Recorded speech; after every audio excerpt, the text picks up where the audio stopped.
Assalomu alaykum Bestika. Assalomu alaykum. Biza C-Line 7 ga obzor oldik YouTube'ga. Birinchi pozitsiya bilan ikkinchi pozitsiyaning farqlari, tashqi ichki ko'rinishlari. Endi xolis shu mashinadan test drive qilgan inson sifatida sizdan fikr so'ragani keldik. Nima afzalligi bor, nima kamchiligi bor? Buni siz test drive qilganda bir sim pul olmadingiz reklamaga, xolis haydab ko'rdingiz.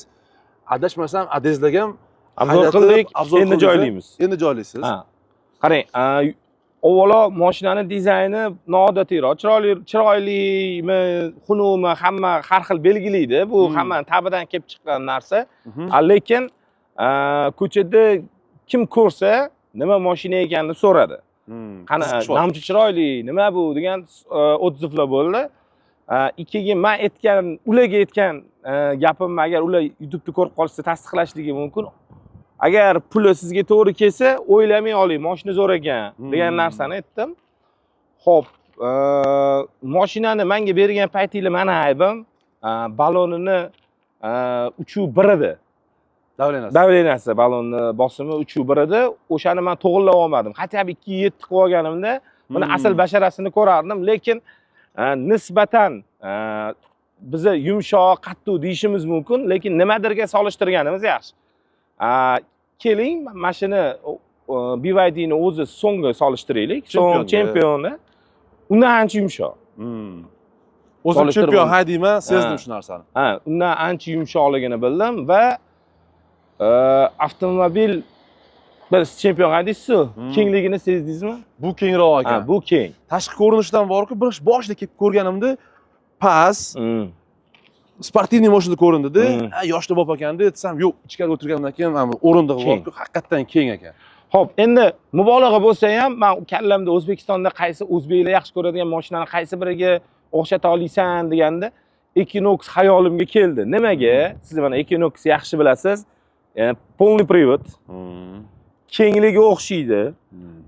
Equinox ham rostdan ham chiroyli mashina. Bekordan bekor o'zbekistonliklar bu mashinani uzoq muddat qimmat bo'lsa ham yaxshi ko'rib olmadi-da. Narxi ham menimcha o'xshasa kerak. Uncha-munchaga tashamadi lekin Equinox. Tashamadi. Ancha tushib turdi narxi. Haqiqatan nimaga? Chunki bozorda talab bo'lgani uchun talab va taklif qarab narx ancha tushib turdi. Mashina kerakli darajada tez ekan. Вообще S-plate'larga o'xshab raketa bo'lib, boshqa Xitoy mashinalar 2 sekundliklarga o'xshagan emas. Maromida, lekin ko'chada yurgan Livoy mashinangizdan tezsa ham bo'ladi. 4 sekund bu mana AMG 603 da CLS'da 4.7 atrofi. 603 sportivniy qanaqa qimmat mashina-da. Bu o'shani anaqasini beradi. Qarang, bagaj keng, orqa o'rindiq keng, orqa o'rindiqqa spesial odam o'tkazib ko'rdim. Obzor zo'r. Xo'p, endi lyuka yo'q ekan deyishdi, menga lyuk kerak emas o'zi. Menga o'sha vid kerak. Shunisi eng muhimi, men o'tirganimda mashina keng bo'lishi kerak, chunki men o'zim ham bilasiz, nejniy bola emasman. Yana eng zo'r yo'li aka, mashinani-chi odam bitta uni o'tirib ko'rib tanlaydi-da. Kimdir kesinlikle tanlab ko'rsin. Test drive qilsanglar bo'ladi, haqiqatan. Chunki test drivesiz mashina olish noto'g'ri. Bo'l, tanlashsin, test drive qilib ko'rsin. Bestikam hozir o'zlarida bitta zo'r rubrika qilganlar. Adalariga mashina bu bitta test drive mashina olsalar-da, chunki adalari ham mashina sohasida anchadan beri tajribalari bor. Bizdan menimcha 2-3 barobar ko'p bo'lsalar kerak. O'shaning uchun o'sha otalarini fikrlarini olish, masalan, men mazah ko'raman shu rubrikangizni. Xuddi shu mashinani ham qilganlar, agar Bestikam profillariga podpiska bo'lib qo'ysanglar, xudo xolos tez kunda chiqarasiz, to'g'rimi? Aka, katta rahmat. Biza keyingi odamni oldiga ketamiz. Ko'p gapirolmadim? Yo'q, aka. Rahmat.